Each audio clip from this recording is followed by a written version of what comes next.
नमस्कार दोस्तों, आज हम आपको ले चलेंगे भारत के पड़ोसी देश नेपाल की खूबसूरत वादियों और रहस्यमयी कहानियों की सैर पर।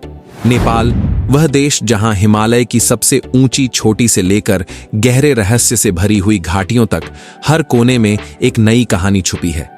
यह सिर्फ हिमालय का देश नहीं है, बल्कि यह अपनी अनोखी संस्कृति, पुरानी परंपराओं जैसे यहाँ की एक महिला कई पुरुषों से शादी कर सकती है और दिलचस्प कहानियों से हर किसी को मनमोहित कर लेता है। तो दोस्तों, अपनी सीट बेल्ट बांध लीजिए और तैयार हो जाइए इस मजेदार यात्रा पर चलने के लिए। वीडियो को अंत तक जरूर देखें, क्योंकि नेपाल की इस सैर में आपके लिए है बहुत सारे सरप्राइज और रोमांचक बातें।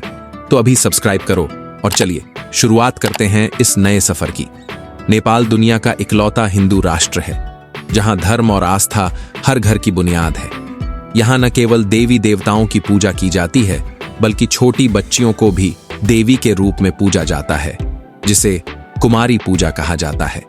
यह अनोखी परंपरा नेपाल की सांस्कृतिक गहराई की धरोहर को दिखाती है। नेपाल का क्षेत्रफल लगभग 1,47,516 वर्ग किलोमीटर में फैला हुआ है। यह देश दुनिया के सबसे ऊंचे पर्वत माउंट एवरेस्ट का घर है, जिसकी ऊंचाई 8,848 मीटर है। नेपाल में 8,000 मीटर से ऊंचे 8 पहाड़ हैं, जो पर्वतों में स्वर्ग जैसे हैं। नेपाल वह देश है जिसे कभी किसी विदेशी ताकत ने झुका नहीं पाया। न तो इसकी धरती पर कभी कोई दूसरे देश का झंडा लहराया और न ही इसकी आजादी को कभी खतरा हुआ। इसलिए नेपाल में स्वतंत्रता दिवस नहीं मनाया जाता। यह देश अपनी स्वतंत्रता को गर्व के साथ संजोए हुए है। नेपाल दो विशाल शक्तियों भारत और चीन के बीच बसा एक ऐसा देश है। भारत और नेपाल के बीच के रिश्ते सिर्फ सीमाओं तक सीमित नहीं हैं। नेपाल और भारत का रिश्ता रोटी बेटी कहा जाता है, बल्कि इन दोनों देशों के नागरिक बिना वीजा के एक दूसरे के यहाँ यात्रा कर सकते हैं, जो इस विशेष संबंध को और भी मजबूत बनाता है। नेपाल की ज्यादातर आबादी हिंदू है और यहाँ भगवान शिव को विशेष रूप से पूजा जाता है। काठमांडू का प्रसिद्ध पशुपतिनाथ मंदिर हिंदू धर्म के सबसे पवित्र मंदिरों में से एक है, जो भगवान शिव को समर्पित है।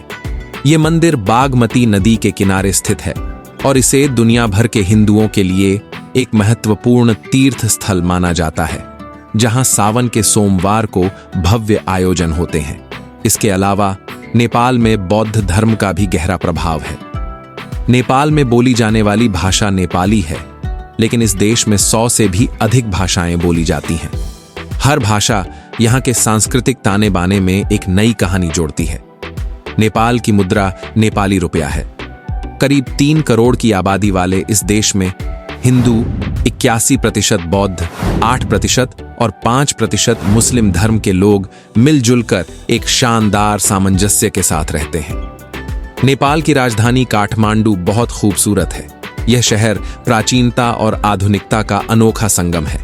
यहाँ का दुर्गा स्क्वायर अपने ऐतिहासिक महत्व के लिए मशहूर है।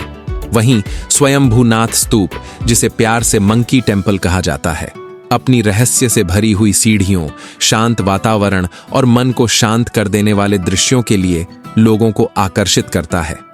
नेपाल केवल माउंट एवरेस्ट की ऊंचाइयों के लिए ही नहीं, बल्कि अपने दिल दहला देने वाले एडवेंचर स्पोर्ट्स के लिए भी दुनिया भर में मशहूर है।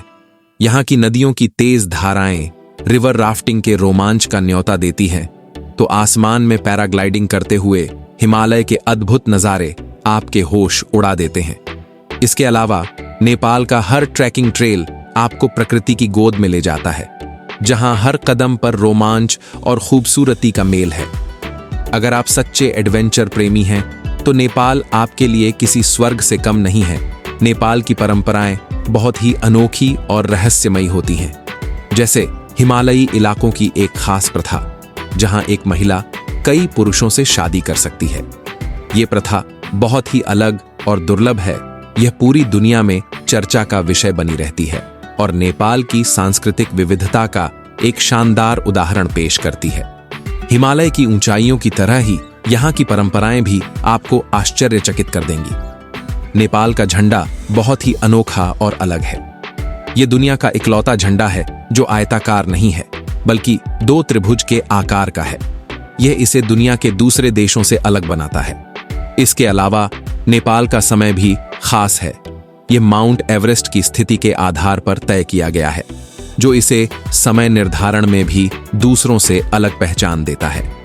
नेपाल के जंगलों में कुदरत का जादू बसता है।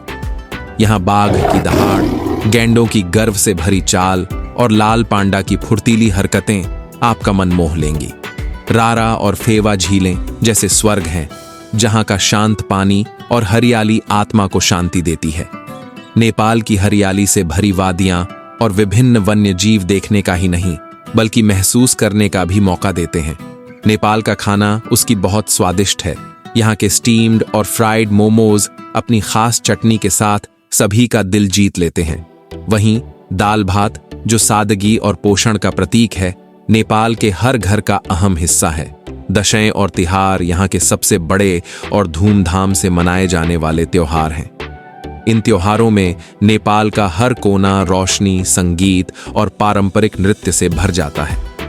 यहाँ के खाने और त्योहारों में हर तरह का स्वाद और रंग छिपा है। नेपाल के गोरखा सैनिकों की बहादुरी भारतीय सेना में एक प्रेरणादायक कहानी है। ये योद्धा अपनी खास कुखरी नेपाली कटार के साथ युद्ध में उतरते हैं और जय महाकाली, आयो गोरखाली के नारे से दुश्मनों में खौफ पैदा करते हैं। उनकी बहादुरी के किस्से हर भारतीय के दिल में बसते हैं। चाहे ऊंची पहाड़ियां हों या घने जंगल, गोरखा सैनिक अपने अटूट साहस और निष्ठा के लिए मशहूर हैं। विक्टोरिया क्रॉस विजेता जैसे मेजर धन सिंह थापा, कैप्टन गुरबचन सिंह सलारिया और लेफ्टिनेंट मनोज पांडे उनकी वीरता के प्रतीक हैं। भारतीय सेना में गोरखा सैनिकों का योगदान गर्व का हिस्सा है। अगर आप नेपाल की खूबसूरती को उसकी पूरी शान में देखना चाहते हैं, तो अक्टूबर से अप्रैल का समय सबसे बेहतरीन है। इस दौरान नेपाल का मौसम बहुत सुहावना होता है और आसमान इतना साफ होता है कि हिमालय की बर्फीली चोटियां साफ दिखती हैं। ठंडी हवा, खूबसूरत नज़ारे और एडवेंचर स्पोर्ट्स, ये सब इस समय को हर पर्यटक के लिए खास बनाता है। ये वो समय है जब नेपाल अपने बाहें खोलकर आपका स्वागत करने के लिए तैयार रहता है। तो दोस्तों, यह था नेपाल का एक अनोखा सफर। ऐसे ही आपको मथुरा की बहुत सारी अनोखी बातें पता नहीं होंगी, तो स्क्रीन पर क्लिक करके देख सकते हो। अगर आपको यह वीडियो पसंद आया हो तो इसे लाइक और शेयर करें और हमारे चैनल को सब्सक्राइब करना न भूलें। अगले वीडियो में फिर मिलेंगे। धन्यवाद और नमस्ते। कमेंट में हर हर महादेव लिखना न भूलें।